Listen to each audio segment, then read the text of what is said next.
All right, I just got back. We're going to start a little bit late. Got right to the house and started it up. So let's see what we got here.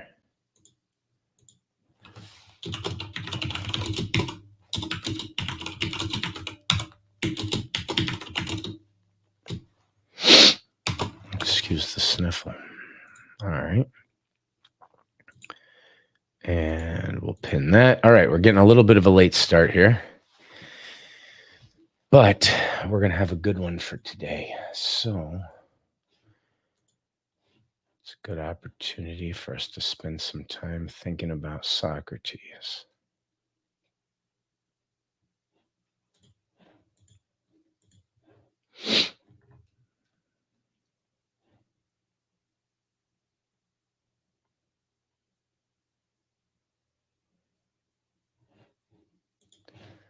That makes sense. Okay, sorry for the late start, everybody. Give me one moment.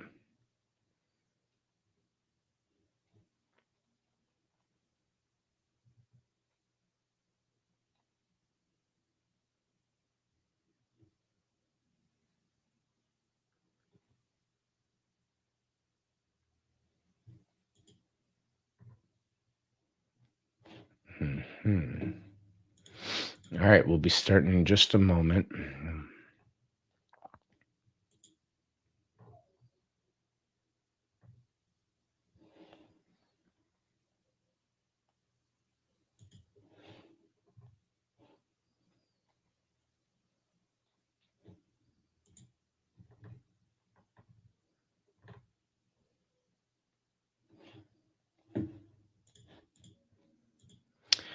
But we will be starting shortly. And what we can do is we can talk about what we've been up to lately with this Plato class. Sorry, I've been out working. Let's settle in. Let's settle in and see what happens today, huh?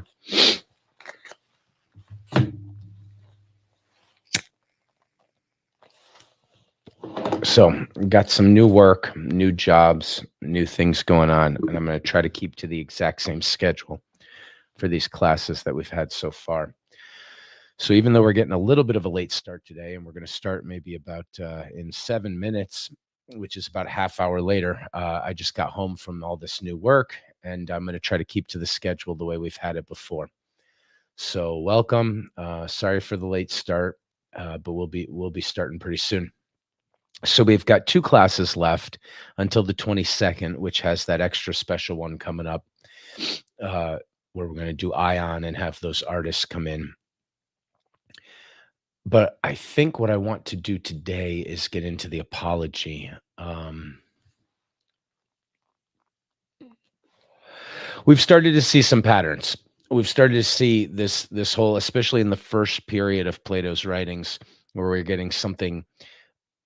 It's a bit more like the authentic Socratic voice, perhaps, is coming through. But also, one of the things to think about is that maybe this is Plato's retrial of Socrates, right? Because he's interacting with these different characters, and it's all clearly within the context of saying the judgment was inaccurate. The judgment that was made against Socrates is inaccurate. And so we get to see that from different facets and different sides of things. I think it would actually be pretty good to do the apology today, because we're going to be looking at Socrates engaging with other characters. We've seen Euthyphro. I think we read the Meno. We're going to see the Phaedo. We've seen the Credo. We've seen the Euthyphro. So we've got different types of characters interacting with Socrates. I actually don't think we did the Phaedo yet on this one. So that's coming up. But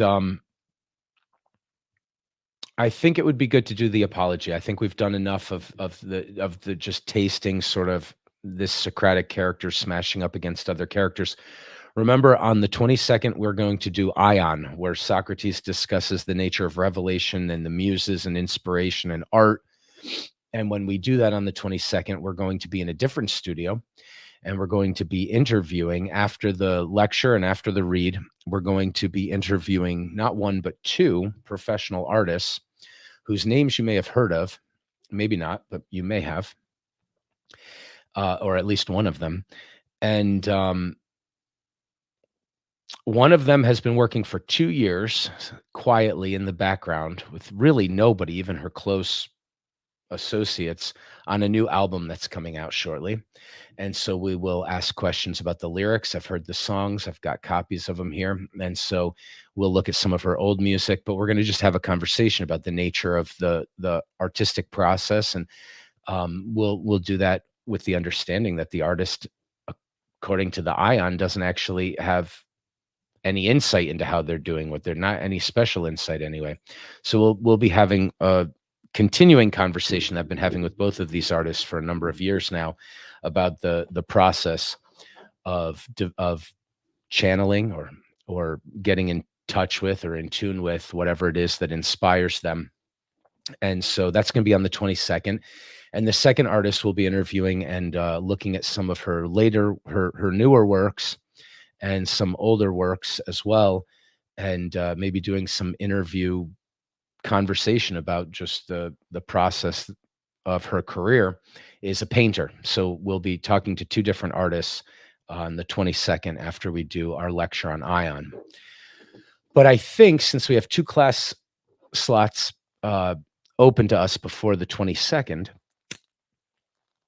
it'd be really good to take a look at the apology. So that's probably what we're going to do today. And for one reason, it's going to give us, well, we can talk about the apology when we start in 3 minutes.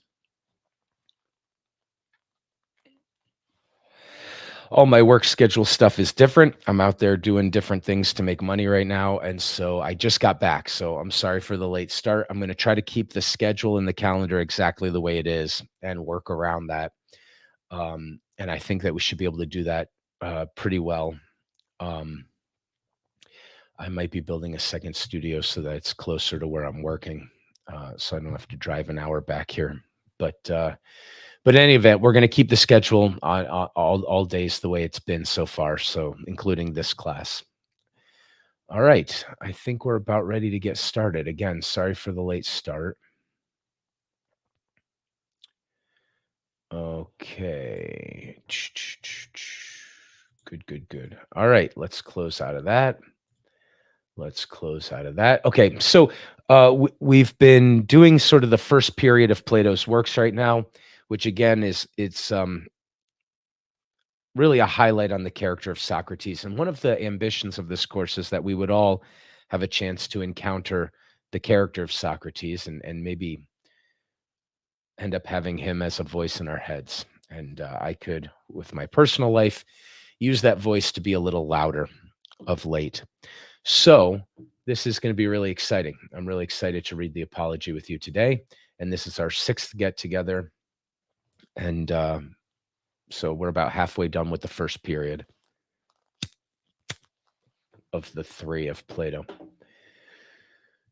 All right, let's get into it. So the apology. Now, remember in the Euthyphro, he was on his way into court. And I don't think we did the Meno. Maybe we did the Meno. We will do it. We've done it for some other classes, so I can't remember. But Anytus had come in and threatened Socrates or warned him in a threatening tone. Hey, you're going around causing trouble and making people unhappy with you by proving how they don't know as much as they think they know or pretend to know.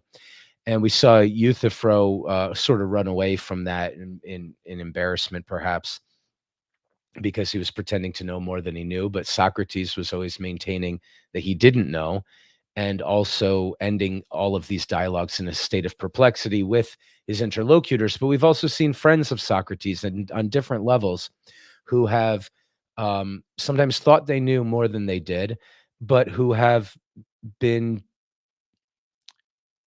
attracted to learning how to think the way he thinks and have endorsed and doubled down on the idea that even if we don't know what we think we know or what we wish we knew, it would be best to spend as much of our time discussing these important topics like the nature of virtue and justice and truth and beauty and love. And that even if we can't know those things as well as people sometimes pretend to, we can orient ourselves towards them. So Before we get into other dialogues of different sophists and characters that Socrates is going to smash up against, it'll be really good to sort of get the story of Socrates. And instead of giving it to you, because everybody can give it and it's a great story, we're going to hear Socrates give it in this dialogue because he's now, after, remember, Euthyphro ran away, but Socrates was on his way to the trial. And so now we're going to get Socrates' defense of himself in court. What happens in, so let's talk about this really quickly. It'll be useful. So there's a trial. I think there's about 600 something jurors. It's basically all of Athens, all of the property owning males or something like that. So Athens comes together and there's this trial, but there's hundreds and hundreds of jurors. And the prosecution makes their case. I think the two charges were corrupting the youth and not believing in the gods. Anytus is there bringing the charges with another as the two main prosecutors. And then Socrates gives his defense. So the defense goes after, obviously. And then there's a vote, a vote on whether or not the individual is guilty. And it was a slim majority said Socrates was guilty. Then what happens is the prosecution offers their case for the punishment that Socrates should receive, or that the defendant should receive, the accused who's now convicted. So the convicted has to, have a punishment, and the prosecution argues what the punishment should be, and then the defense gives an alternative punishment. They say, "All right, well, I said I wasn't guilty. I made a case. I wasn't convincing to you." But, this type of crime, if you're gonna convict me of it, it really should be this punishment, not the other one. And then either the jurors and the court have to pick between the 2, which I think is the case. Yeah, I think that's pretty much the case, at least in this trial, is they kinda have to pick between the 2. So what we're gonna do is we're gonna hear Socrates, give his defense and then give his argument for what his punishment should be aside from death, which is what the prosecution is going for. And then what happens is Socrates in the Credo, we heard him discussing with Credo once he's in prison 3 days away from his death. He's been in prison for a while, but he's been waiting there, and Credo's been visiting him, and we just read that, I think, last time. Um, the laws say to Socrates, you could have just said banishment, and we probably would have banished you instead of death penalty, but instead and Socrates says to Crito, he says, "Look, I'm not going to lie. I'm going to say what I think is the truth. And the truth is, I think I've done the state a great service. And the punishment I should have for doing that service is that I should be basically treated with all of the rewards that you give to Olympic champions. I should eat for free and, basically be the most honored citizen." And because of that insult, even though only a slim majority said he was guilty, a much larger majority voted for the death penalty, um, instead of giving him all those rewards.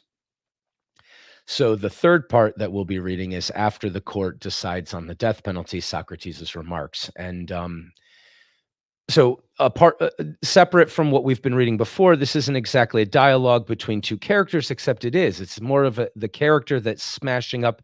Remember, with narrative, the characters sort of smash against each other, and then the sparks that fly illuminate what's true about both characters. And here it's Socrates and the state.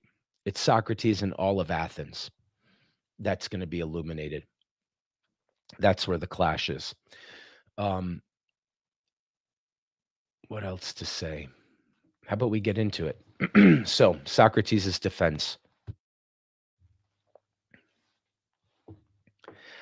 How you have felt, O men of Athens, at hearing the speeches of my accusers, I cannot tell. But I know that their persuasive words almost made me forget who I was. Such was the effect of them.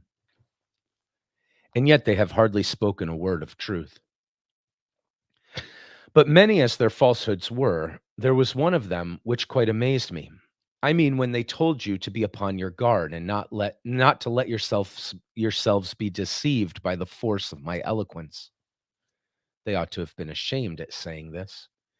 because they were sure to be detected as soon as I opened my lips and displayed my deficiency. They certainly did appear to be most shameless in saying this, unless by the force of eloquence they mean the force of truth. For then I do indeed admit that I am eloquent, but in how different a way from theirs? Well, as I was saying, they have hardly uttered a word, or not more than a word, of truth. But you shall hear from me the whole truth, not, however, delivered after their manner in a set oration duly.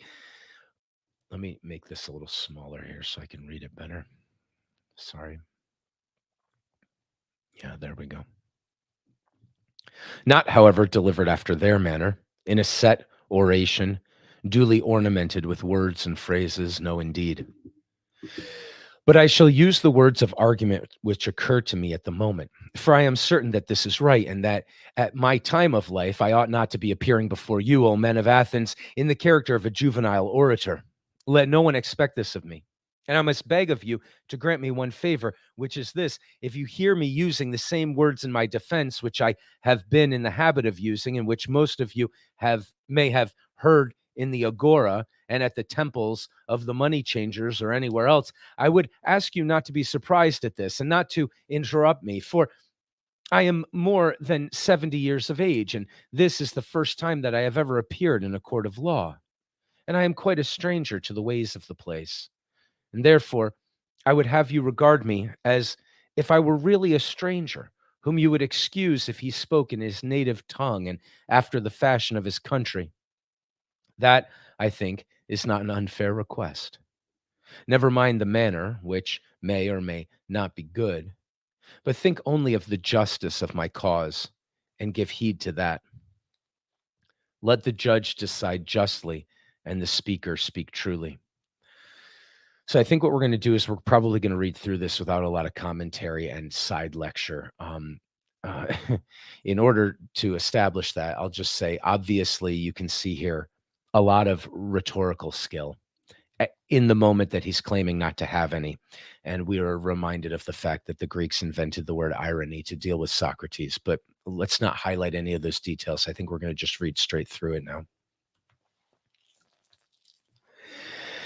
And first, I have to reply to the older charges and to my first accusers, and then I will go on to the later ones. For I have had many accusers who accused me of old, and their false charges have continued during many years. And I am more afraid of them than of Anytus and his associates, who are dangerous too in their own way.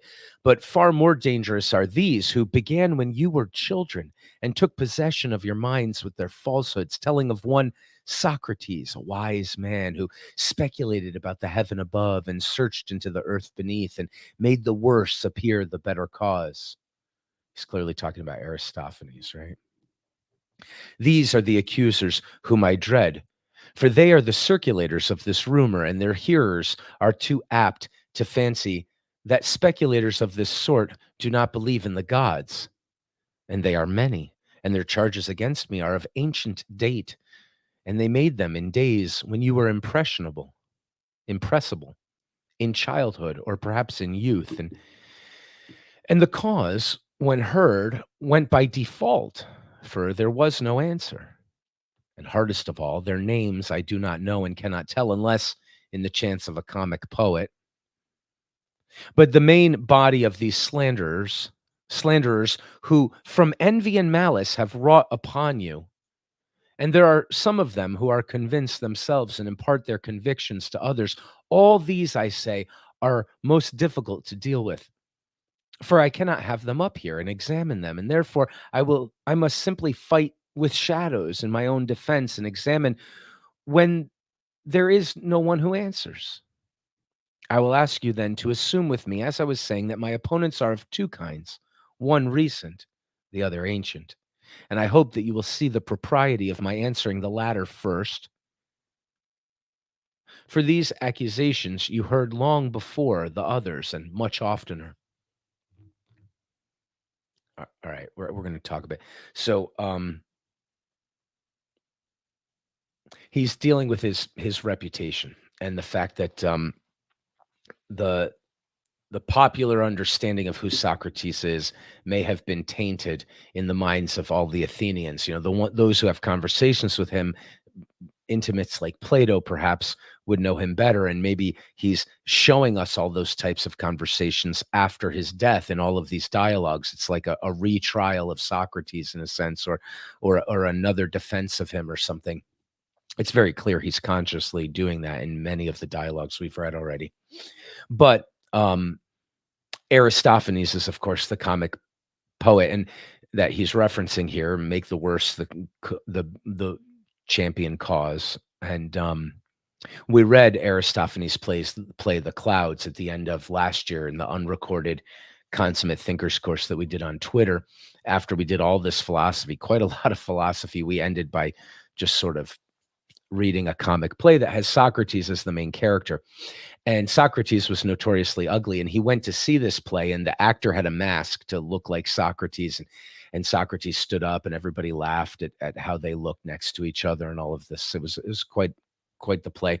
It's a very good play, but essentially, it's a South Park attack on Socrates at the time, and Socrates is, of course. Oh, excuse me. Socrates' main enemy are the sophists, but in the play, they make Socrates, Aristophanes makes Socrates the king of the sophists. And in any event, he said, look, I have a reputation, and my reputation isn't fair. I'm going to have to deal with my reputation first and then deal with the specific charges here. And that's what he's talking about. So we'll read Aristophanes at some point again. Okay. Well, then, I will make my defense, and I will endeavor in the short time which is allowed to do away with this evil opinion of me, which you have held for such a long time. And I hope I may succeed, if this be well for you and me, and that my words may find favor with you. But I know that to accomplish this is not easy. I quite see the nature of the task. Let the event be as God wills. In obedience to the law, I make my defense. I will begin at the beginning and ask what the accusation is which has given rise to this slander of me, and which has encouraged Meletus to proceed against me. What do the slanderers say? They shall be my prosecutors, and I will sum up their words in an affidavit. Socrates is an evildoer and a curious person who searches into things under the earth and in heaven, and he makes the worse appear the better cause, and he teaches the aforesaid doctrines to others. That is the nature of the accusation. And that is what you have seen yourselves in the comedy of Aristophanes, who has introduced a man whom he calls Socrates, going about and saying that he can walk in the air and talking a deal of nonsense concerning matters of which I do not pretend to know either much or little. Not that I mean to say anything disparaging of anyone who is a student of natural philosophy. I should be very sorry if Meletus could lay that to my charge. But the simple truth is, O Athenians, that I have nothing to do with these studies. Very many of those here present are witness to the truth of this, and to them I appeal. Speak then, you who have heard me, and tell your neighbors whether any of you has ever known me hold forth in few words or in many upon the matters of this sort. You hear their answer, and from what they say of this, you will be the judge of the truth of the rest. This is quite an interesting dramatic moment here. So, Socrates in the Phaedo, right before he drinks the poison, he's hanging out with his best friends who've come to have yet another conversation with him, and to debate the mortality or the immortality of the soul. And Socrates reminds them, he says, I thought about studying mathematics for a while, and then I realized it wasn't going to get me to the kind of truth I wanted. Physics and chemistry and biology, these natural sciences as they're called here, I gave up on those. I realized that they're not really the language that's going to get to the ultimate truth that I'm looking for. So so he reminds them that in all their conversations, all they've ever done is discuss what is the good life. How should we then live? How can we get to the good? ethics. That's the only subject he ever wanted to discuss. And here, what he's doing to the Athenians is he's saying, "Look, you have a reputation, me. Ooh, in Aristophanes' play, he talks about the origin of thunder, and he talks about poop and different. It's a very comedic play. It's very South Park. It's or South Park is quite impressive because you can mention the Matt and Trey in the same breath as Voltaire or Rabelais or Jonathan Swift or even Sophocles. But in any event, it's very much a South Parky, and there's fart jokes and poop jokes and sex jokes and all sorts of stuff. It's in any event, there's this reputation he has because of things like that. And he says, well, look, one of the salient things that was so funny in that play was when the character Socrates was talking about farts being the origin of thunder and different things like that. But I've never discussed natural philosophy at all. I've never been I've never had anything to say on it. I've given up on even trying to pursue things like that very early on. I realized they wouldn't get me where I wanted to go. And then he says, hey, anybody here in Athens who's ever heard me talk, have you ever heard me discuss anything like that before? And they're, no. Well, that has nothing to do with a charge, right? It wouldn't be a bad thing to discuss natural philosophy. And he even makes a joke here. He puts a little dig in. I wouldn't want anybody to be able to add to the charges against me that I'm picking on natural philosophers and saying they're a bad thing. He says, but because it's so salient in the play that's what Socrates is talking about, anyone who only knew him by that reputation would sort of be shocked to hear all the people who knew Socrates to say, you've never talked about anything like that. So there's an effect there. And then he says, now from this, judge the rest. Okay, anyway. As little foundation is there for the report that I am a teacher and take money. That is no more true than the other. Although if a man is able to teach, I honor him for being paid. There is Gorgias of Leontium, Prodicus of Seos, Hippias of Elis, who go the round of the cities and are able to persuade the young men to leave their own citizens by whom they might be taught for nothing and come to them whom they not only pay, but are thankful if they may be allowed to pay them. There's actually a Parian philosopher residing in Athens of whom I have heard, and I came to hear him in this way. I met a man who had spent a world of money on the Sophists, Callias, the son of Hipponicus. And knowing that he had sons, I asked him, Callias, I said, if your two sons were foals or calves, there would be no difficulty in finding someone to put over them. We should hire a trainer of horses or a farmer, probably, who would improve and perfect them in their own proper virtue and excellence. But as they are human beings, whom are you thinking of placing over them? Is there anyone who understands human and political virtue? You must have thought about this as you have sons. Is there anyone? There is, he said. Who is he? Said I. And of what country? And what does he charge? Evenus the Parian, he replied. He is the man. And his charge is 5 minae. Happy is Evenus, I said to myself, if he really has this wisdom and teaches at such a modest charge. Had I the same, I should have been very proud and conceited. But the truth is that I have no knowledge of this kind. All right, we've already established this Socratic approach. People talk about the Socratic method. Well, this Socratic approach of saying, look, honestly, I don't know. And whenever anybody claims to know, he says, wow, how blessed that person must be if they really know. But we can tell through the dialogue, Socrates doesn't think it's possible to know this side of death, which is what he says in the Phaedo.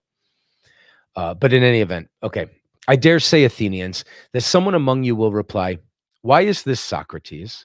And what is the origin of these accusations of you? For there must have been something strange which you have been doing. All this great fame and talk about you would never have arisen if you had been like other men. Tell us then why this is, as we should be sorry to judge hastily of you. Now, I regard this as a fair challenge, and I will endeavor to explain to you the origin of this name of wise, and of this evil fame. Please to attend then. And although some of you may think I am joking, I declare that I will tell you the entire truth. Men of Athens, this reputation of mine has come of a certain sort of wisdom which I possess. If you ask me what kind of wisdom, I reply, such wisdom as is attainable by man. For to that extent, I am inclined to believe that I am wise. Whereas the persons of whom I was speaking have a superhuman wisdom, which I may fail to describe, because I have it not myself. And he who says that I have speaks falsely and is taking away my character. And here, O men of Athens, I must beg you not to interrupt me, even if I seem to say something extravagant. For the word which I will speak is not mine. I will refer you to a witness who is worthy of credit and will tell you about my wisdom, whether I have any and of what sort. And that witness shall be the God of Delphi. You must have known Chaerephon. He was early a friend of mine and also a friend of yours, for he shared in the exile of the people and returned with you. Well, Chaerephon, as you know, was very impetuous in all his doings. And he went to Delphi and boldly asked the oracle to tell him whether, as I was saying, I must beg you not to interrupt. He asked the oracle to tell him whether there was anyone wiser than I was. And the Pythian prophetess answered that there was no man wiser. Chaerephon is dead himself, but his brother, who is in court, will confirm the truth of this story. Why do I mention this? Because I am going to explain to you why I have such an evil name. When I heard the answer, I said to myself, what can the god mean? Right? These oracles, they speak in riddles and you've got to decode it later. You know, famously riddles like if you go to war, you will destroy a great country and you destroy your own or something like that.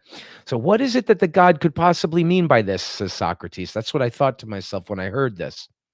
And what is the interpretation of this riddle? For I know that I have no wisdom, small or great.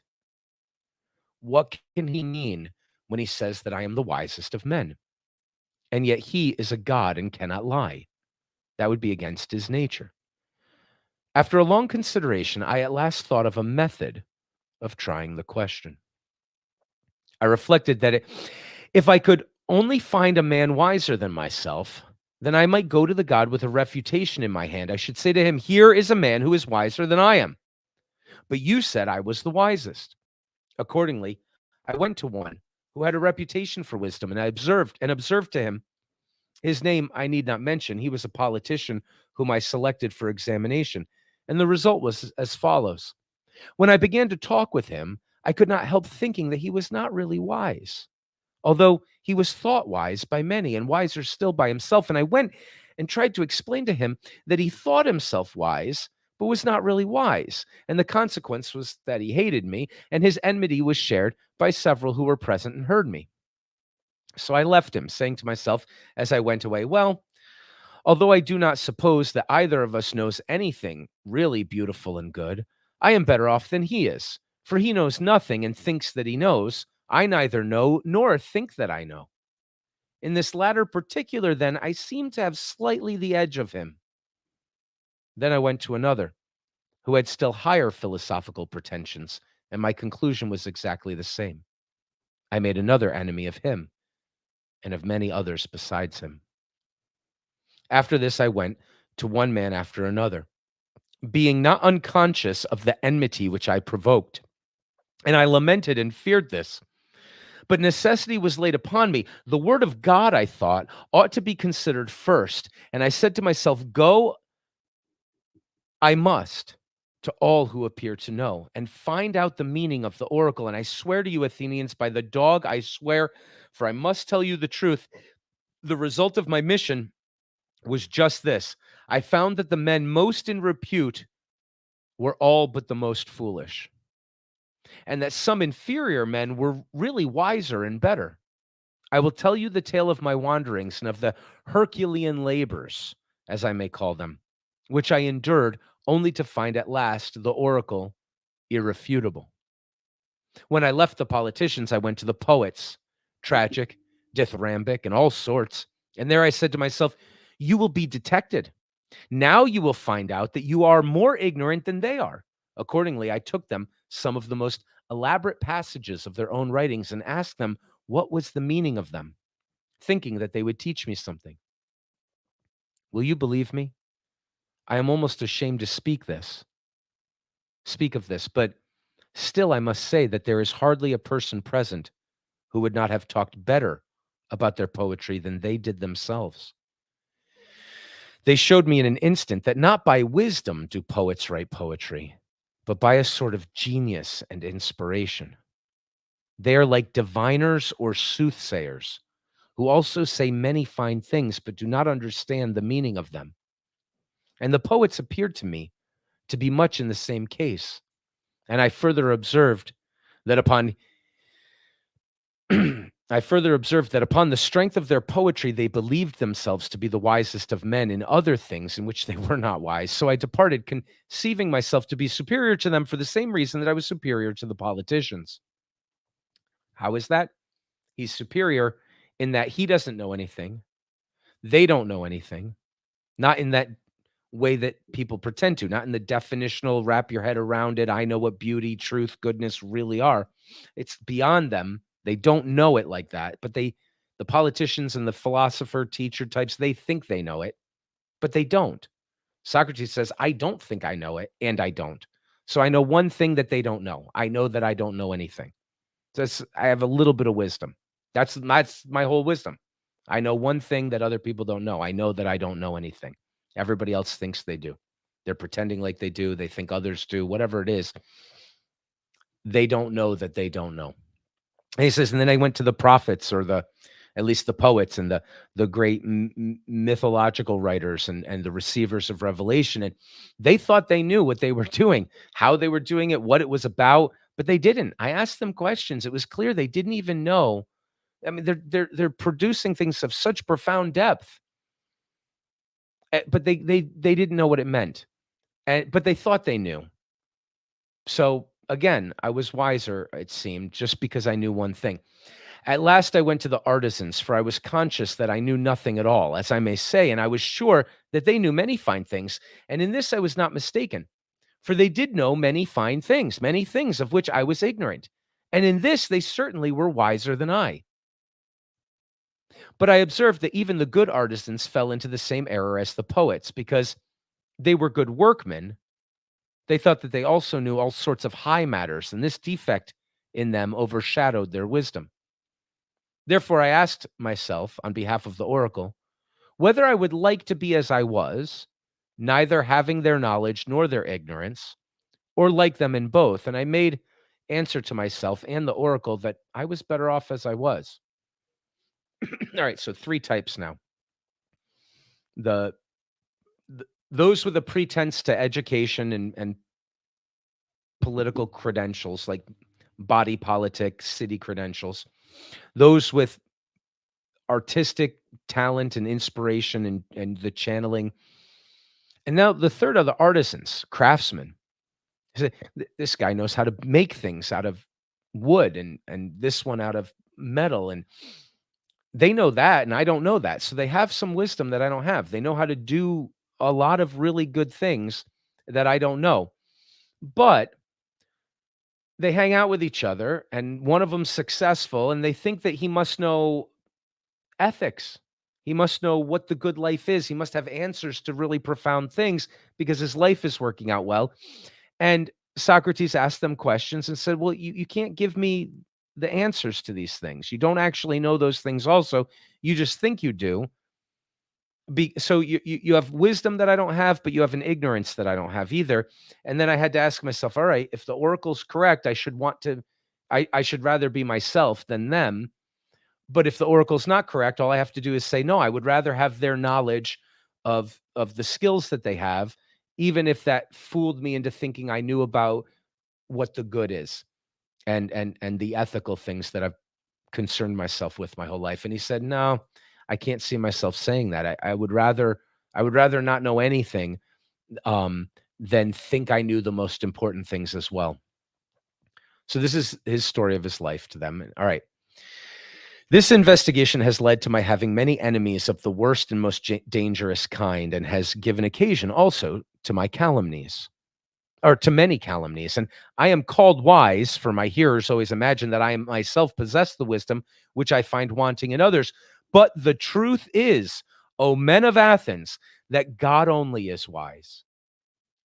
And in this oracle, he means to say that the wisdom of men is little or nothing. And he is not speaking of Socrates. He is only using my name as an illustration, as if he said, he, O men, is the wisest who, like Socrates, knows that his wisdom is in truth worth nothing. And so I go my way, obedient to the God, and make inquisition into the wisdom of anyone, whether citizen or stranger, who appears to be wise. And if he is not wise, then in vindication of the oracle, I show him that he is not wise. And this occupation quite absorbs me, and I have no time to give either to any public matter of interest or to any concern of my own, but I am in utter poverty by reason of my devotion to the God.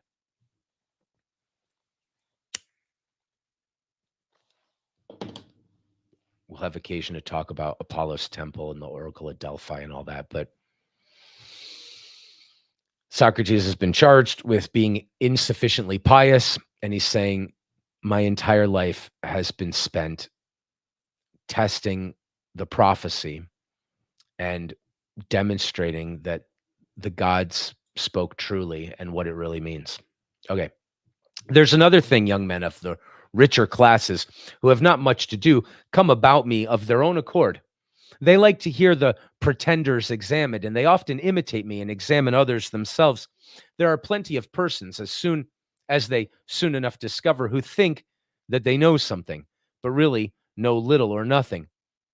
And then those who are examined by them, instead of being angry with themselves, are angry with me. This confounded Socrates, they say, this villainous misleader of youth.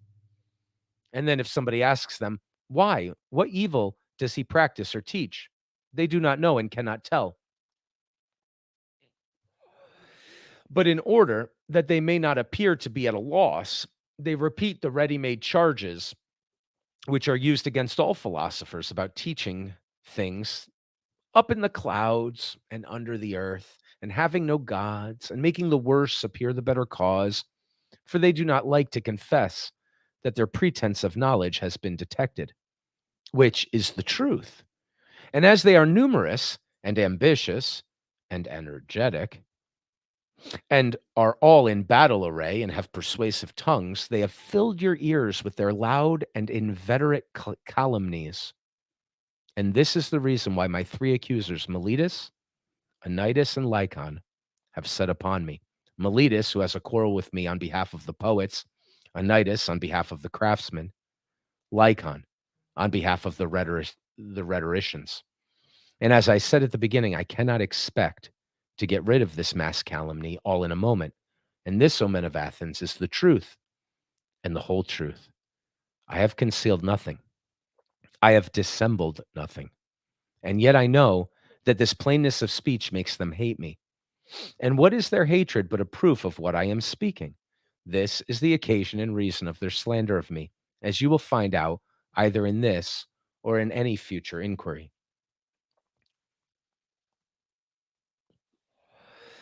There is one thing he left out, obviously, so we'll see. I have said enough in my defense against the first class of my accusers. I turn to the second class, who are headed by Meletus, that good and patriotic man, as he calls himself. And now I will try to defend myself against them. These new accusers must also have their affidavit read. What do they say? Something of this sort: that Socrates is a doer of evil and corrupter of the youth, and he does not believe in the gods of the state and has other new divinities of his own. That is the sort of charge. And now let us examine the particular counts. He says that I am a doer of evil, who corrupt the youth. But I say, O men of Athens, that Meletus is a doer of evil, and the evil is that he makes a joke of a serious matter, and is so ready to bring other men to trial from a pretended zeal and interest in matters in which he really never had the smallest interest. And the truth of this I will endeavor to prove. Come hither, Meletus, and let me ask you a question. You think a great deal about the improvement of youth, do you?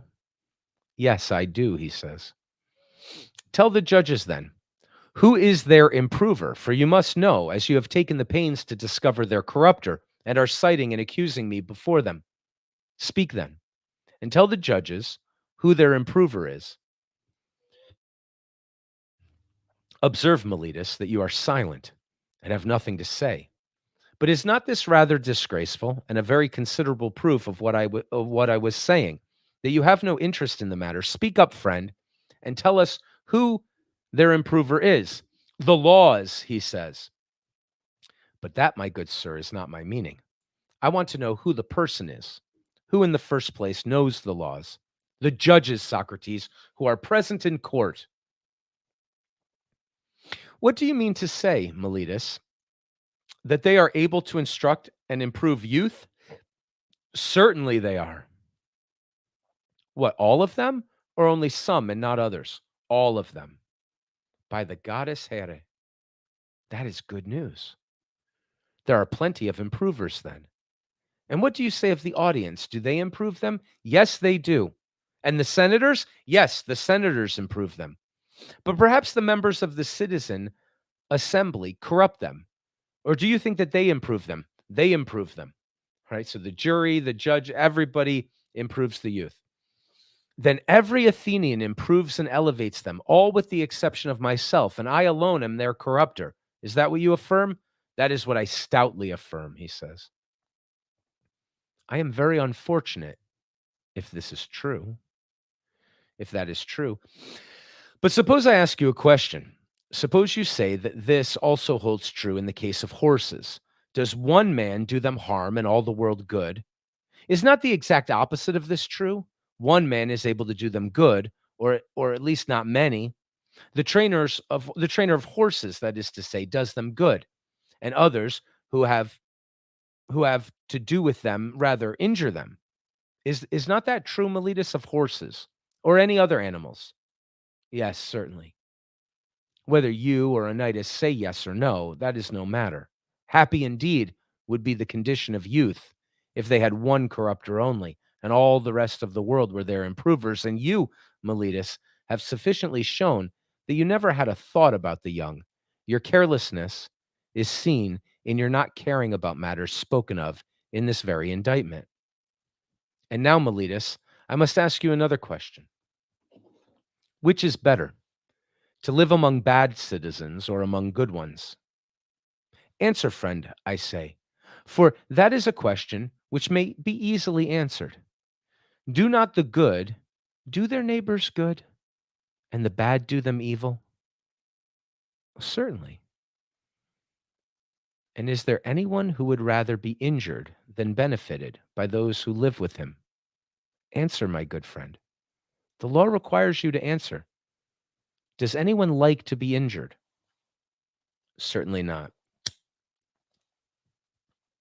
When you accuse me of corrupting and deteriorating the youth, do you allege that I corrupt them intentionally or unintentionally? Intentionally, I say. But you have just admitted that the good do their neighbors good and the evil do them evil.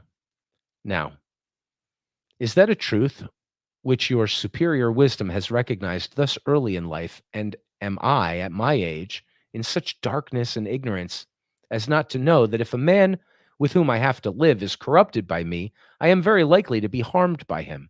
And yet I corrupt him, and intentionally too. That's what you are saying. And of that you will never persuade me or any other human being. But either I do not corrupt them or I corrupt them unintentionally.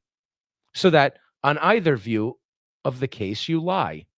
If my offense is unintentional, the law has no cognizance of unintentional offenses. You ought to have taken me privately and warned and admonished me. For if I had been better advised, I should have left off doing what I only did unintentionally. No doubt I should.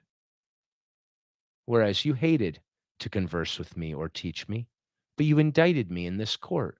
which is a place not of instruction, but of punishment.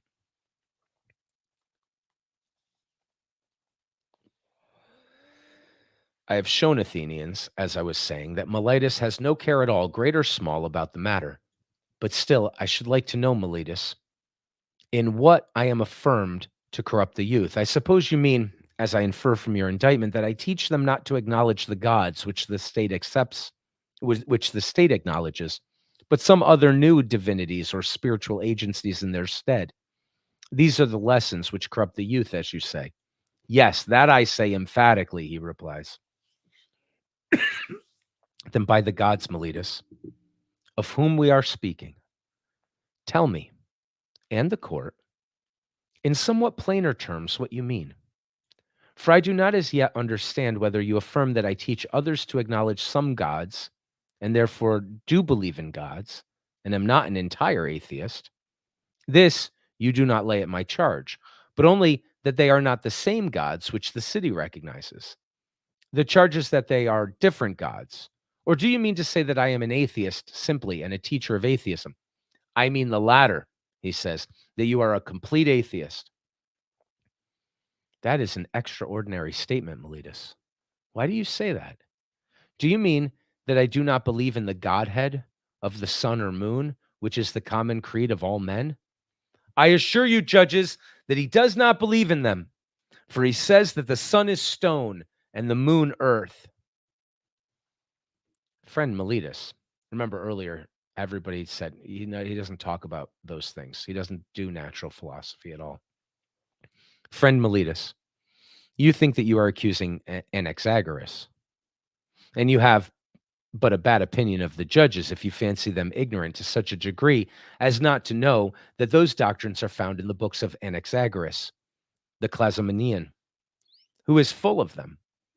And these are the doctrines which the youth are said to learn of Socrates, when there are not unfrequent exhibitions of them at the theater, price of admission 1 drachma at the most, and they might cheaply purchase them and laugh at Socrates if he pretends to father such eccentricities. And so, Miletus, you really think that I do not believe in any god? I swear by Zeus that you believe absolutely in none at all. You are a liar, Miletus, not believed even by yourself. For I cannot help thinking, O men of Athens, that Miletus is reckless and impudent, and that he has written this indictment in a spirit of mere wantonness and youthful bravado. Has he not compounded a riddle, thinking to try me? He said to himself, I shall see whether this wise Socrates will discover my ingenious contradiction, or whether I shall be able to deceive him and the rest of them. For he certainly does appear to me to contradict himself in the indictment, as much as if he said that Socrates is guilty of not believing in the gods, and yet of believing in them. But this surely is a piece of fun.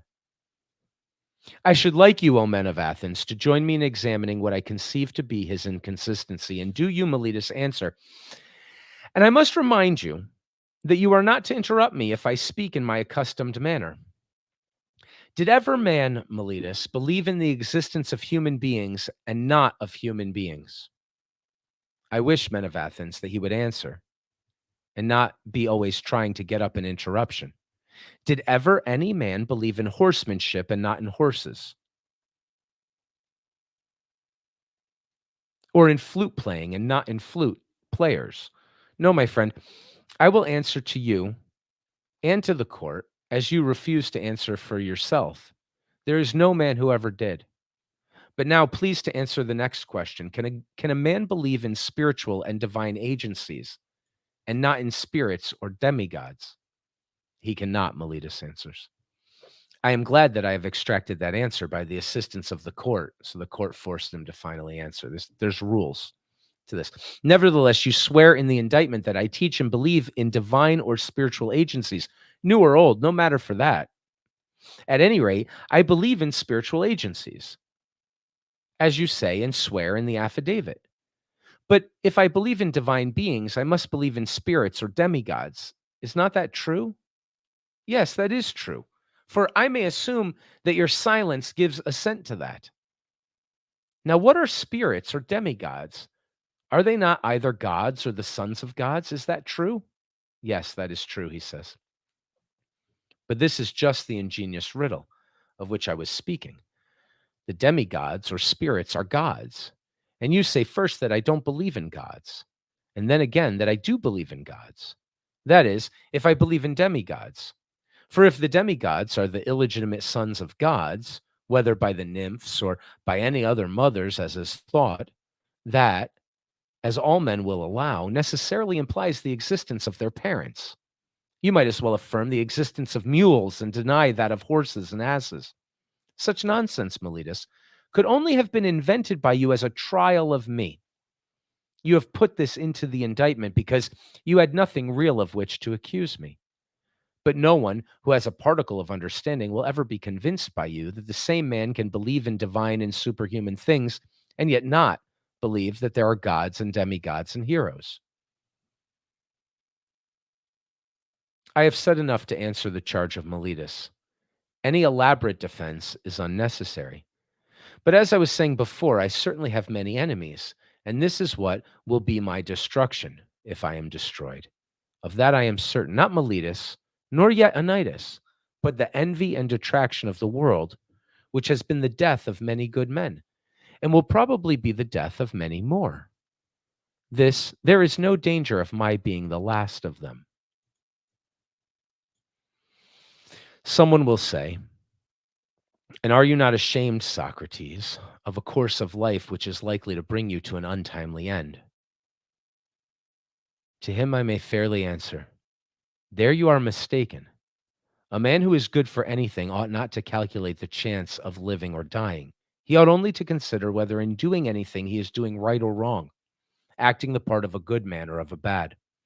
Whereas, according to your view, the heroes who fell at Troy were not good for much, and the son of Thetis above all, who altogether despised danger in comparison with disgrace. And when his goddess mother said to him in his eagerness to slay Hector that if he avenged his companion Patroclus and slew Hector, he would die himself. Fate, as she said, waits upon you next after Hector. He, hearing this, utterly despised danger and death, and instead of fearing them, feared rather to live in dishonor and not to avenge his friend. Let me die next, he replied, and be avenged of my enemy, rather than abide here by the beaked ships, a scorn and a burden of the earth. Had Achilles any thought of death and danger? For wherever a man's place is, whether the place which he has chosen or that in which he has been placed by a commander, there he ought to remain in the hour of danger. He should not think of death or of anything, but of disgrace. And this, O men of Athens, is a true saying. Strange indeed would be my conduct, O men of Athens, if I who, when I was ordered by the generals whom you chose to command me at Potidæa and Amphipolis and Delium, he's reminding them of his heroic war record, right? Remained where they placed me, like any other man facing death.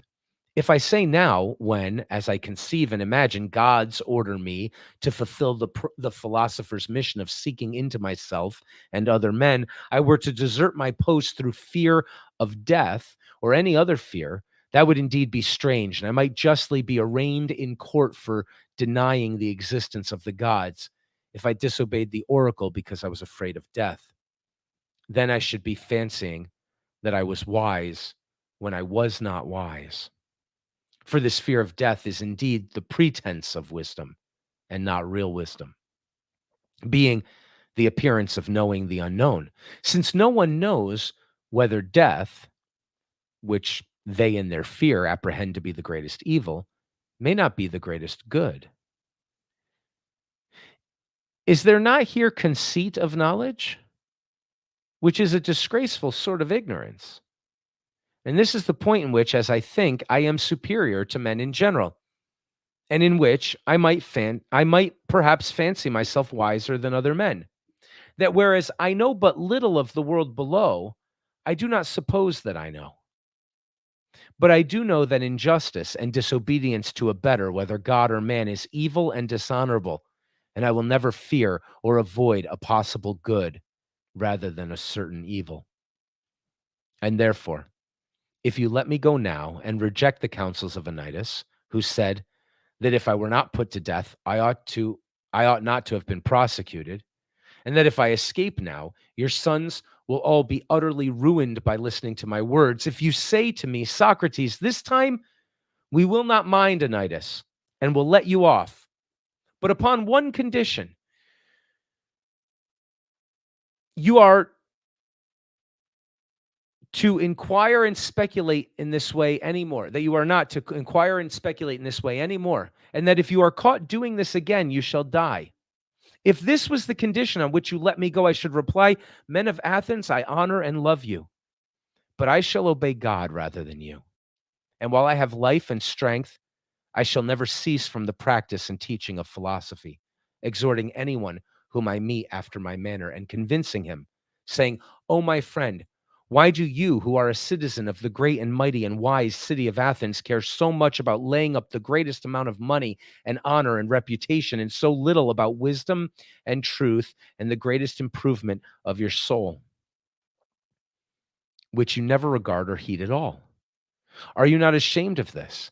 And if the person with whom I am arguing says, Yes, but I do care, I do not depart or let him go at once. I interrogate and examine and cross examine him.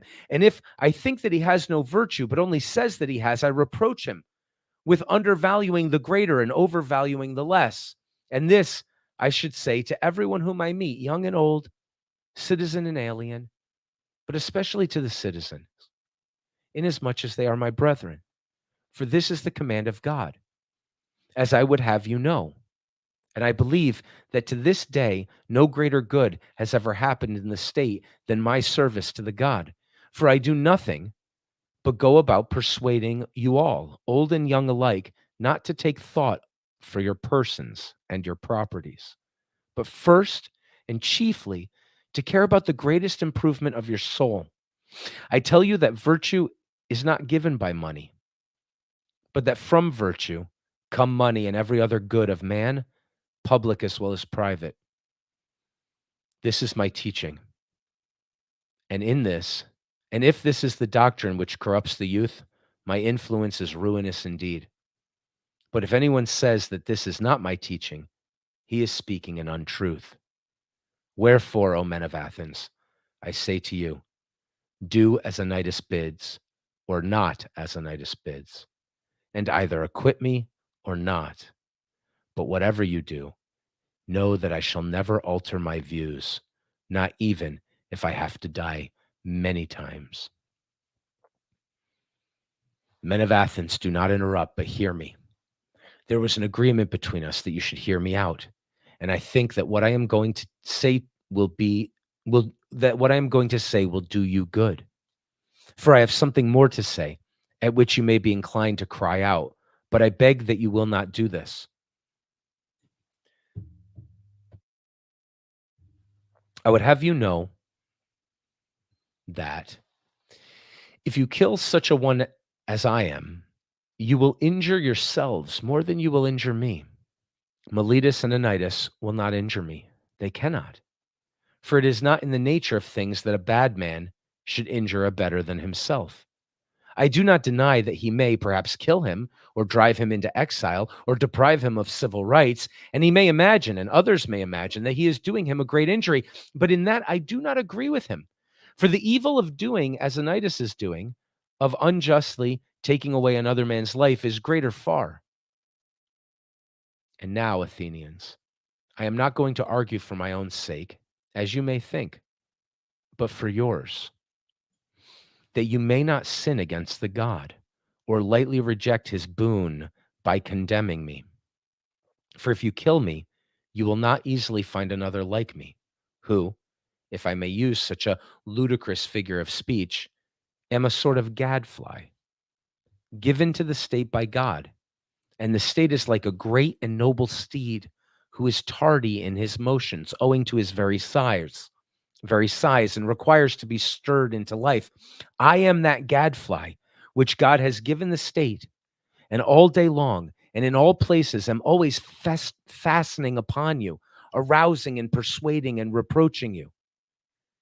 And as you will not easily find another like me, I would advise you to spare me. I dare say that you may feel irritated at being suddenly awakened when you are caught napping.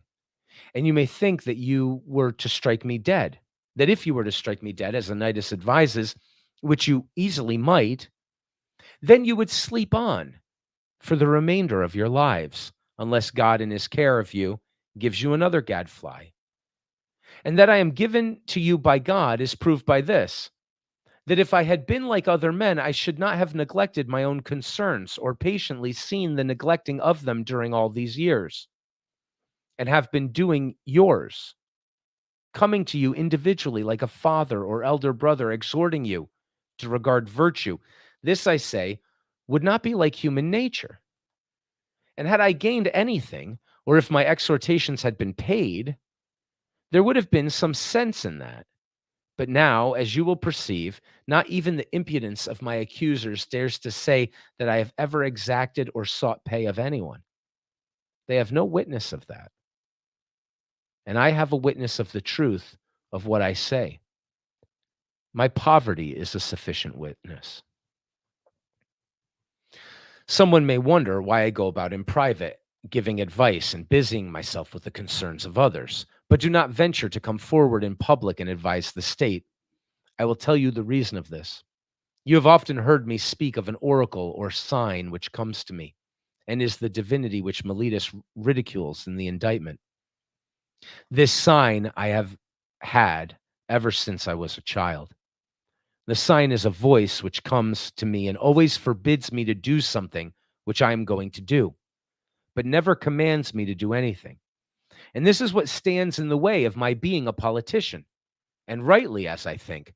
For I am certain, O men of Athens, that if I had engaged in politics, I should have perished long ago and done no good either to you or to myself. And don't be offended at my telling you the truth, for the truth is that no man who goes to war with you or any other multitude honestly struggling against the commission of unrighteousness and wrong in the state will save his life. He who will really fight for the right, if he would live even for a little while, must have a private station and not a public one. I can give you as proofs of this not only words but deeds, which you value more than words.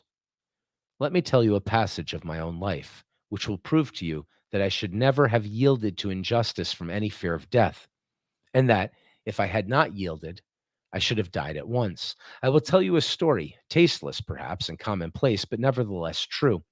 The only office of state which I ever held, O men of Athens, was that of senator. The tribe of Antiochus, which is my tribe, had the presidency at the trial of the generals, who had not taken up the bodies of the slain after the battle of Arginusae. And you proposed to try them all together, which was illegal, as you all thought afterwards. But at the time, I was the only one of the Prytanes who was opposed to the illegality, and I gave my vote against you. And when the orators threatened to impeach and arrest me and have me taken away, and you called and shouted, I made up my mind that I would run the risk, having law and justice with me, rather than take part in your injustice, because I feared imprisonment and death. This happened in the days of the democracy. But when the oligarchy of the 30 was in power, they sent for me and 4 others into the rotunda and bade us bring Leon, the Salaminian from Salamis, as they wanted to execute him. This was a specimen of the sort of commands which they were always giving with the view of implicating as many as possible in their crimes. And then I showed, not in words only, but in deed, that, if I may be allowed to use such an expression, I cared not a straw for death, and that my only fear was the fear of doing an unrighteous or unholy thing. For the strong arm of that oppressive power did not frighten me into doing wrong. And when we came out of the rotunda, the other 4 went to Salamis and fetched Leon, but I went quietly home. For which I might have lost my life, had not the power of the 30 shortly afterwards come to an end. And to this, many will witness. So you can tell what he's talking about just from the text. But essentially, 30 tyrants, the democracy ended, they took over. What they were doing was coming up with charges to steal people's land. It was a corrupt system. And instead of just doing it themselves, like good tyrants and dictators and madmen, they wanted to implicate others in their crimes. And so Socrates and four others were called so that they would do the work of bringing the person to the court as if like they were the prosecutors of it. And they commanded him to be a part of that. But he went home. He said, no, they'll kill me for this and they'll take my land for it. But to hell with that. I'm not going to be a part of this Nazi regime. I'm just not going to do it. And so he went home and he's reminding them that that's the character that he had in the city at the time. All right. Now, do you really imagine that I could have survived all these years if I had led a public life? Supposing that, like a good man. So the first story he tells is actually of the democracy, right? He says, you all agree that it would have been an evil thing for us to do what you had been calling to do at the time. The generals had done something wrong, but it was illegal for us to try them as a group. We had to try them individually. And I was the only one, even though I was very much inclined to be against their actions. I was the only one who said, no, we can't break the law here. And you were all very upset at me for that. So when it's democracy that's violating liberties and justice and order, or when it's tyranny that's doing it, it doesn't matter to me. Kill me if you want to. I'm going to not go along with it when the state is wrong. And he's reminded them of both those stories. Okay. But I shall be asked, why do people delight in continually conversing with you? I've told you already, Athenians, the whole truth about this. They like to hear the cross-examination of the pretenders to wisdom. There's amusement in this. And this is a duty which the god has imposed upon me, as I am assured by oracles, visions, in every sort of way in which the will of divine power was ever signified to anyone. This is true, O Athenians, or if not true, would be soon refuted. For if I am really corrupting the youth, and have corrupted some of them already, those of them who have grown up and have become sensible that I gave them bad advice in the days of their youth should come forward as accusers and take their revenge. And if they do not like to come themselves, some of their relatives, brothers, fathers, brothers, or other kinsmen should say what evil their families suffered at my hands. Now is their time. Many of them I see in the court. There is Crito, who is of the same age and of the same deme with myself. And there's Critobulus, his son, whom I also see. Then again, there is Lysanias of Sphetus, who is the father of Aeschines. He is present. And also there's Antiphon of Cephasus, who is the father of Epignes. And there are the brothers of several who have associated with me. There's Nicrostus, the son of Theostotus, the brother of Theodotus. Now, Theodotus himself is dead, and therefore he, at any rate, will not seek to stop him. And there is Perillus, the son of Demodocus, and who had a brother, Theages, and the Adamantus. Oh, and Adamantus, the son of Ariston, whose brother Plato is present, and Antodorus, who is the brother of Apollodorus, whom I also see. I might mention a great many others, any of whom Meletus should have produced as witnesses in the course of his speech, and let him still produce them. If he has forgotten, I will make way for him, and let him say, if he has any testimony of the sort which he can produce. Nay, Athenians, the very opposite is the truth. For all these are ready to witness on behalf of the corrupter and the destroyer of their kindred, as Meletus and Anytus call me. Not the corrupted youth only. There might have been motive for that. But their uncorrupted elder relatives, why should they too support me with their testimony? Why indeed, except for the sake of truth and justice, and because they know that I am speaking the truth, and that Meletus is lying. Well, Athenians, this and the like of this is nearly all the defense which I have to offer. Yet a word more. Perhaps there may be someone who is offended at me when he calls to mind how he himself, on a similar or even a less serious occasion, had recourse to prayers and supplications with many tears, and how he produced his children in court, which was a moving spectacle, together with a posse of his relations and friends. Whereas I, who am probably in danger of my life, will do none of these things. Perhaps this may come into his mind, and he may be set against me and vote in anger because he is displeased at this. Now, if there be such a person among you, which I am far from affirming, I'm not saying there is, I may fairly reply to him, my friend, I am a man, and like other men, a creature of flesh and blood, and not of wood or stone, as Homer says, and have a family, yes, and sons.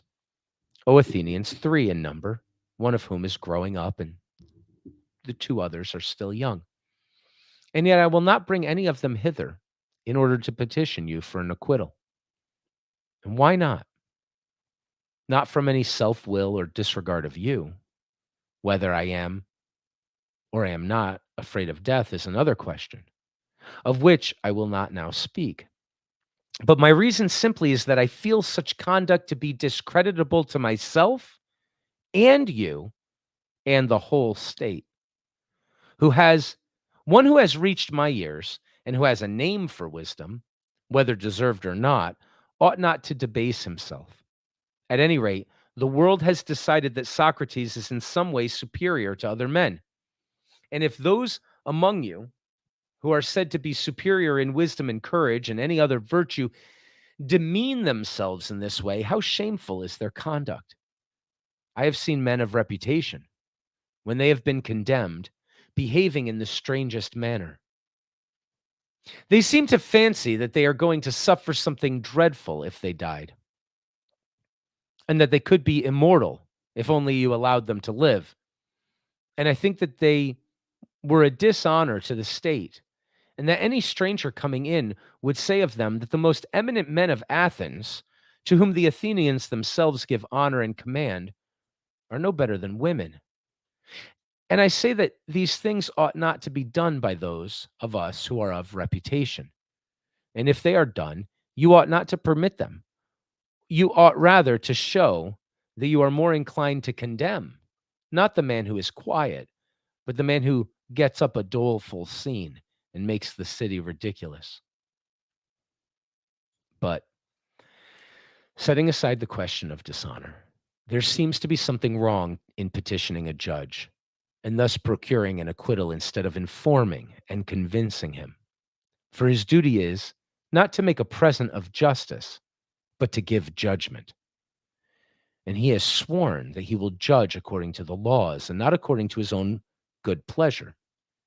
And neither he nor we should get into the habit of perjuring ourselves. There can be no piety in that. Do not then require me to do what I consider dishonorable and impious and wrong, especially now when I am being tried for impiety on the indictment of Meletus.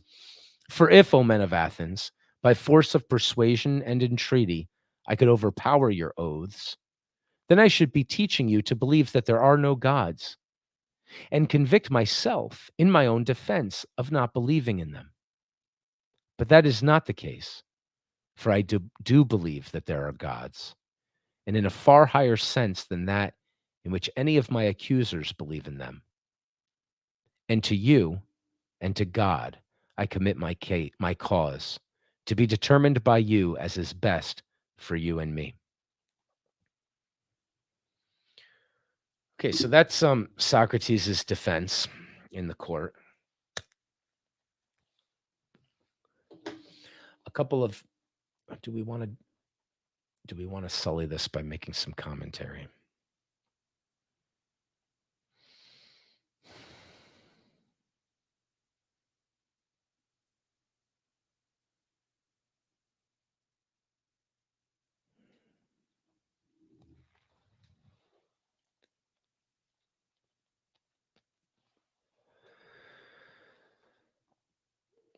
The jury finds Socrates guilty.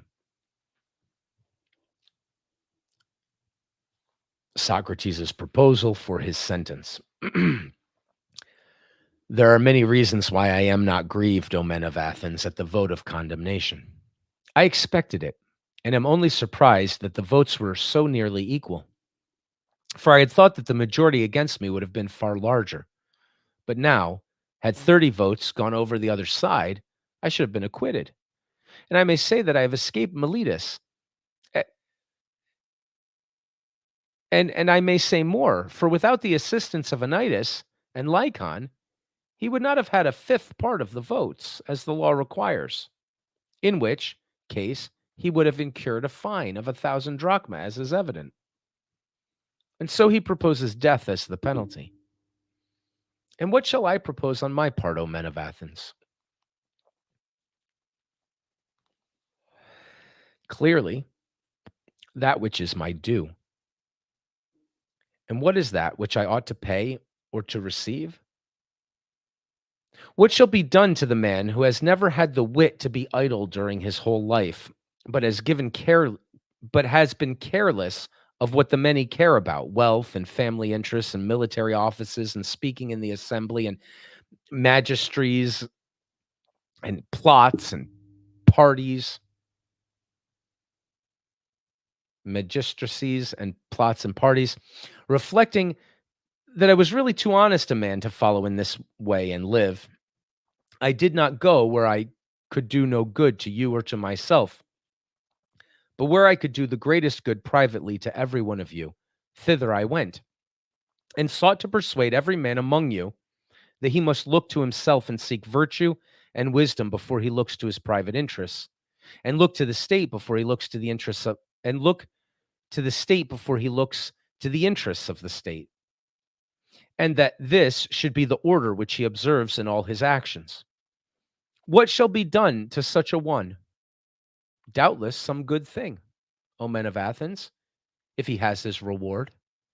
And the good should be of a kind suitable to him. What would be a reward suitable to a poor man who is your benefactor, who desires leisure that he may instruct you?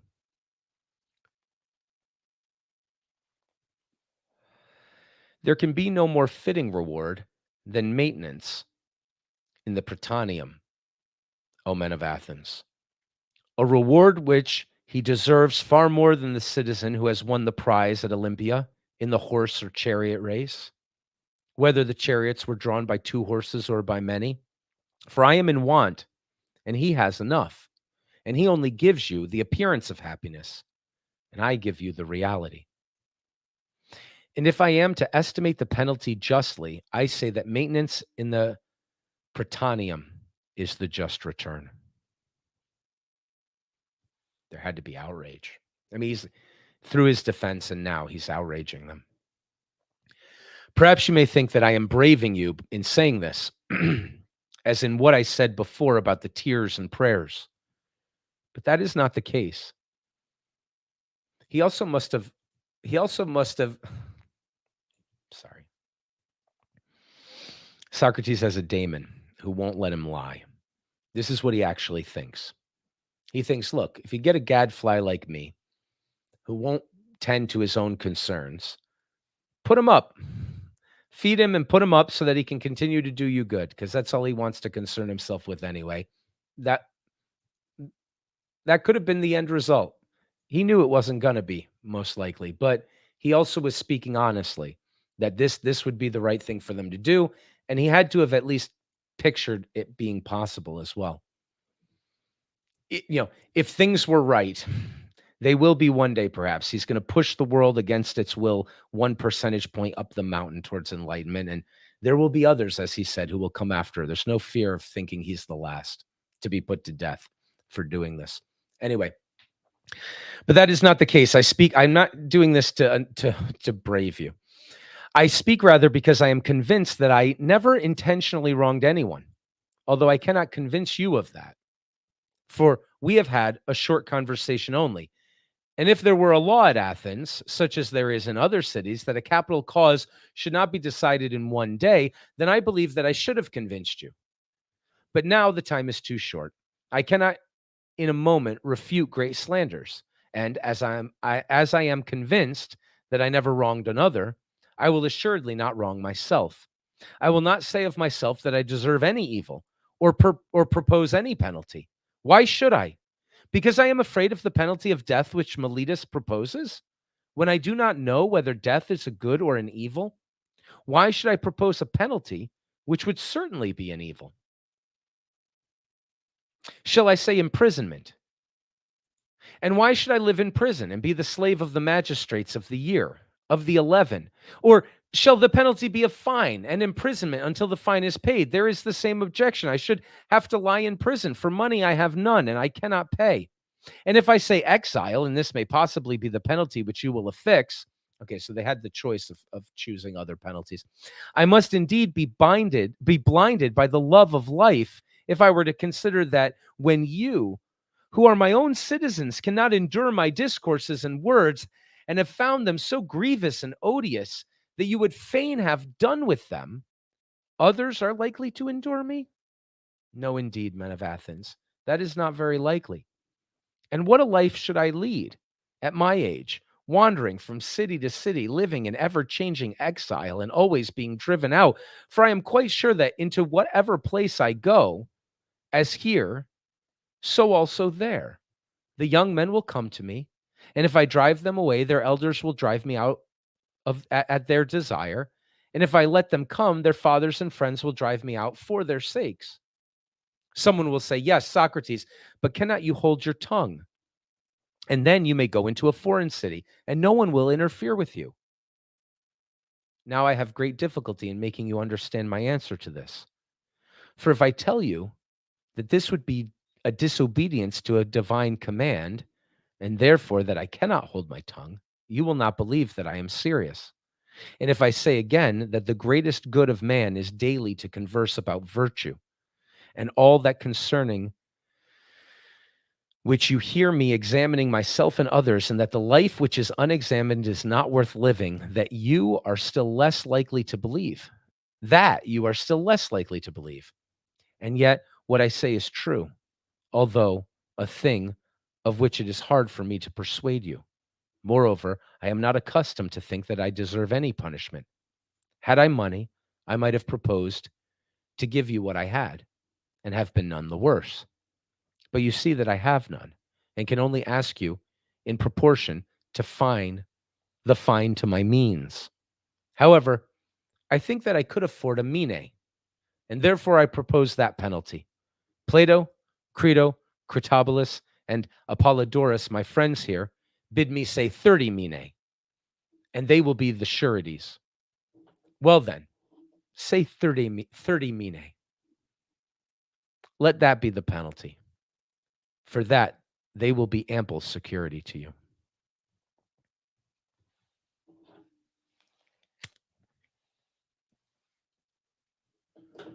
The jury condemns Socrates to death.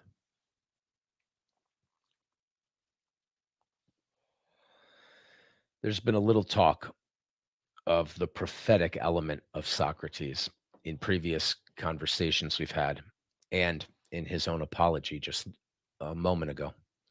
We're going to see some more right here. Socrates' comments on his sentence.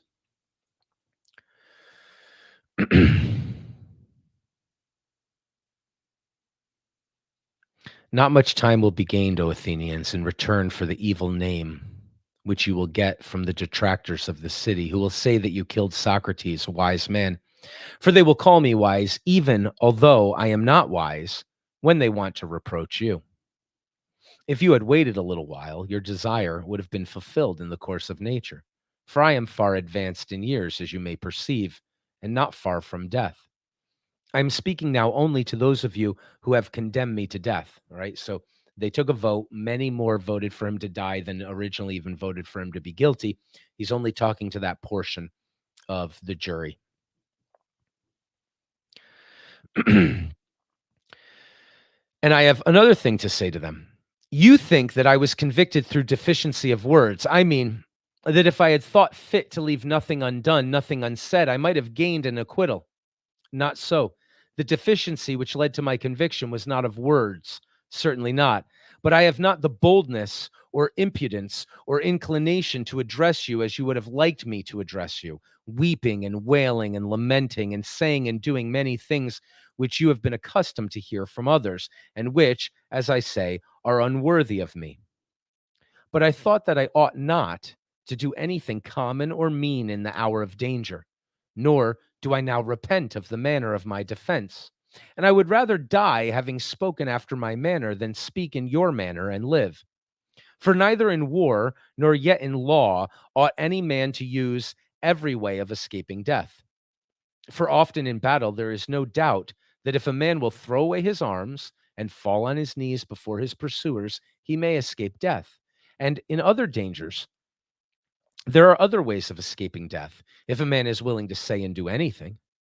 The difficulty, my friends, is not in avoiding death, but in avoiding unrighteousness, for that runs faster than death. I am old and move slowly, and the slower runner has overtaken me, and my accusers are keen and quick, and the faster runner, who is unrighteousness, has overtaken them. And now I depart hence, condemned by you, to suffer the penalty of death. And they too go their ways, condemned by the truth, to suffer the penalty of villainy and wrong. And I must abide by my reward. Let them abide by theirs. I suppose that these things may be regarded as fated, and I think that they are well. And now, O men of Athens, and now, O men who have condemned me, I would fain prophesy to you, for I am about to die. And that is the hour in which men are gifted with prophetic power. And I prophesy to you, who are my murderers, that immediately after my death, punishment far heavier than you have inflicted on me will surely await you. Me you have killed because you wanted to escape the accuser and not to give an account for your lives. But that will not be as you suppose, far otherwise. For I say that there will be more accusers of you than there are now, accusers whom hitherto I have restrained, and as they are younger, they will be more severe with you, and you will be more offended at them. For if you think that by killing me, but that for that by killing men, you can avoid the accuser censuring your lives, you are mistaken. That is not the way of escape, which is either possible or honorable. The easiest and noblest way is not to be crushing others, but to be improving yourselves. This is the prophecy which I utter before my departure to the judges who have condemned me. Friends who would have acquitted me, I would like also to talk with you about this thing which has happened. While the magistrates are busy, and before I go to the place at which I must die, stay then a while, for we may well talk with one another while there is time. You are my friends, and I should like to show you the meaning of this event which has happened to me. O my judges, for you I may truly call judges, I should like to tell you of a wonderful circumstance. Hitherto, the familiar oracle within me has constantly been in the habit of opposing me even about trifles, if I was going to make a slip or error about anything. And now, as you see, there has come upon me that which may be thought and is generally believed to be the last and worst evil. But the oracle made no sign of opposition, either as I was leaving my house and going out in the morning, or when I was going up into this court, or while I was speaking, or anything which I was going to say, at anything which I was going to say. And yet I have often been stopped in the middle of a speech.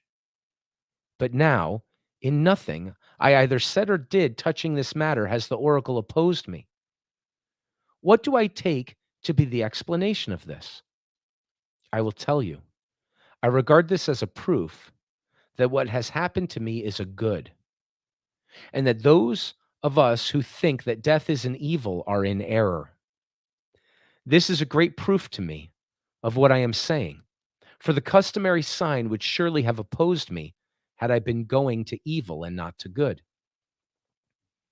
Let us reflect in another way, and we shall see that there is great reason to hope that death is a good, for one of two things. Either death is a state of nothingness and utter unconsciousness, or as men say, there's a change and migration of the soul from this world to another. Now, if you suppose that there is no consciousness but sleep like the sleep of him who is undisturbed even by the sight of dreams, death will be an unspeakable gain. For if a person were to select the night in which his sleep was undisturbed by dreams, even by dreams, and were to compare with this the other days and nights of his life, and then were to tell us how many days and nights he had passed in the course of his life better and more pleasantly than this one, I think any man, I will not say a private man, but even a great king, will not find many such days or nights when compared with the others. Now, if death is like this, I say that to die is gain, for eternity is then only a single night. But if death is the journey to another place, and there, as men say, all the dead are, what good, O my friends and judges, can be greater than this? If indeed, when the pilgrim arrives in the world below, he is delivered from the professors of justice in this world and finds the true judges who are said to give judgment there, Minos and Rhadamanthus and Icus and Triptolemus and other sons of God who were righteous in their own life, that pilgrimage will be worth making. What would not a man give if he might converse with Orpheus and Macias and Hesiod and Homer? Nay, if this be true, let me die again and again. I, too, shall have a wonderful interest in a place where I can converse with Palamedes and Ajax, the son of Telamon, and other heroes of old, who have suffered death through an unjust judgment. And there will be no small pleasure, as I think, in comparing my own sufferings with theirs. Above all, I shall be able to continue my search into truth, true and false knowledge, as in this world, so also in that. I shall find out who is wise and who pretends to be wise and is not. What would not a man give, O judges, to be able to examine the leader of the great Trojan expedition, or Odysseus, or Sisyphus, or numberless others, men and women too? What infinite delight would there be in conversing with them and asking them questions? For in that world, they do not put a man to death for this. Certainly not. For besides being happier in that world than this, they will be immortal, if what is said is true. Wherefore, O judges, be of good cheer about death, and know this of a truth, that no evil can happen to a good man, either in life or after death. He and his are not neglected by the gods, nor has my own approaching end happened by mere chance.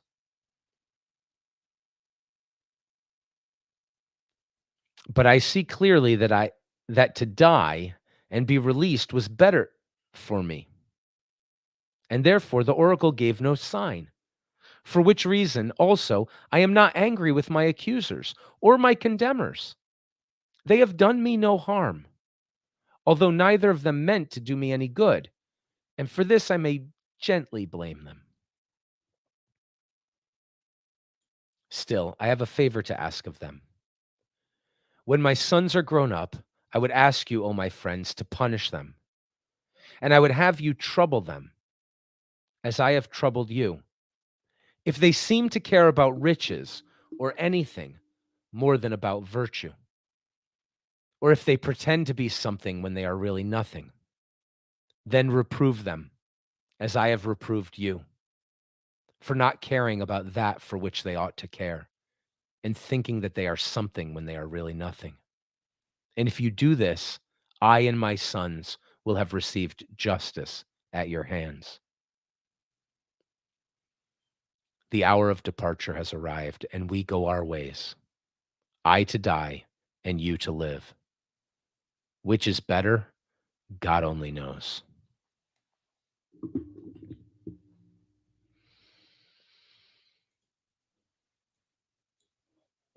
I tried to restrain as much as I could from adding any extra lecture or commentary. What we're going to do at the end of Monday and at the end of Wednesday, which are the classes that start earlier like this, is immediately open up a Twitter space for anybody to grab a microphone and chat.